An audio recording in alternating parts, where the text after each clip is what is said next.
The Hürtgen Forest was a place unlike any other battlefield the American army had encountered in Europe.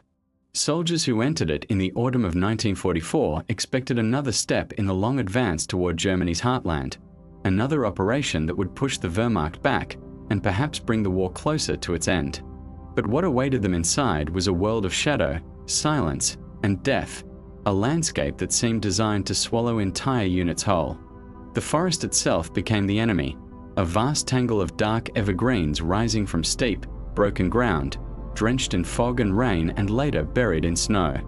Even before encountering a single German soldier, American troops found themselves fighting the terrain, the weather, and their own disorientation.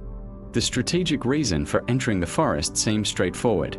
The United States Army needed to reach and neutralize the Ruhr River dams.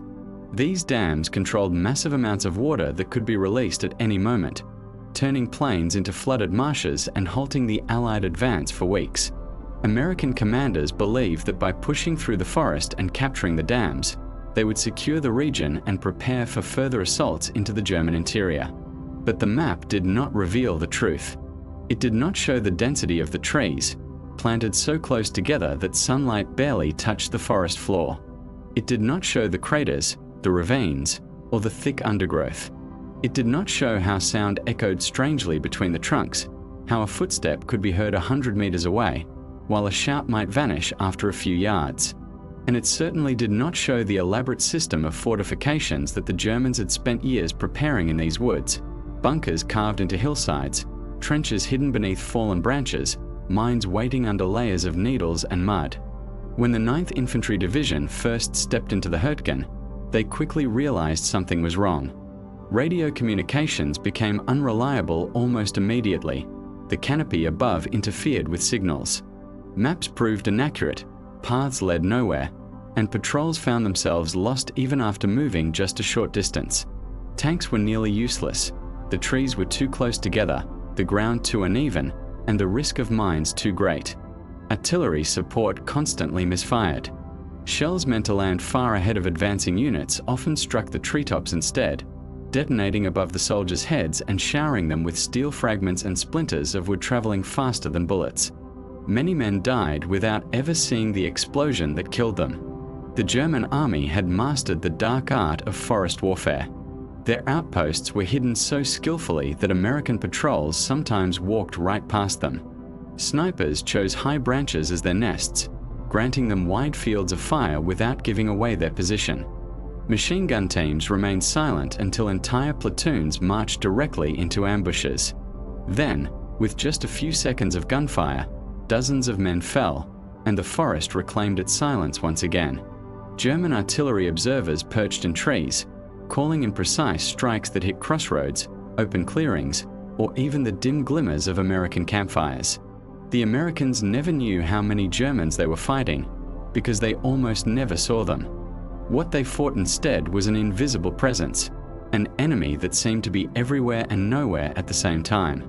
Rain poured constantly, turning the ground into a cold, sucking mire. Soldiers slipped, fell, and struggled to carry equipment that grew heavier with each passing hour. Foxholes filled with water, men shivered uncontrollably, their uniforms soaked and their boots perpetually wet. Trench foot and pneumonia spread rapidly. What little sunlight reached the forest came filtered through mist, offering no warmth. Days blurred together into a grey, monotonous struggle, and nights brought only deeper cold and deeper fear. Even sleep became dangerous. Artillery barrages often came without warning, and shattered trees collapsed on tents and shelters. One soldier noted that the forest seemed alive, and it hated us. Evacuation of the wounded became a near impossible task. Stretcher teams took hours to move a single casualty through the dense woods, slipping between roots and craters, ducking low-hanging branches, and struggling through mud. Many wounded men simply could not be reached in time. Some were left behind during retreats when the fighting became too intense, and their cries echoed long after their companies had moved on. Medics became priority targets for German snipers, who knew that killing medics inflicted not just physical losses, but psychological ones. Troops soon learned to hide their red crosses under mud or foliage, hoping it would reduce the danger. When the 28th Infantry Division replaced the exhausted 9th, they were told that the forest was nearly won. This was dangerously far from the truth. The 28th suffered catastrophic losses almost immediately. They were sent into an area where every ridge, crossroads, and clearing had been transformed into defensive strongpoints. German troops waited patiently, often allowing Americans to advance before striking at their flanks or cutting off their supply lines. Entire companies disappeared. Patrols sent out to scout the terrain often never returned. Men were discovered days later, lying where they had fallen, untouched except by the cold. As autumn gave way to winter, snow began to blanket the forest, masking mines and pits, muffling sounds, and making movement even slower. Supply lines, already stretched thin, struggled to keep troops fed and equipped. Some units went without hot meals for days. Others received no winter clothing until frostbite had already taken hold. The forest punished every mistake. Machine gun fire echoed unpredictably, bouncing between trunks and confusing soldiers about the direction of the attack. Artillery blasts shattered trees, sending massive splinters flying through the air like spears. A single strike could send an entire tree crashing down on men huddled in the foxholes. German units, though suffering their own losses, were able to rotate more effectively and use shorter supply routes. They had prepared for this terrain for years, and their tactics reflected an intimate understanding of its strengths. American troops, meanwhile, found themselves fighting in isolation. Communication lines broke down. Units became separated. Officers, unfamiliar with the terrain, struggled to coordinate advances. What had begun as an attempt to clear the forest turned into a grinding, attritional nightmare. Some American divisions entered the Hürtgen with hundreds of men and left with only a fraction of their original strength.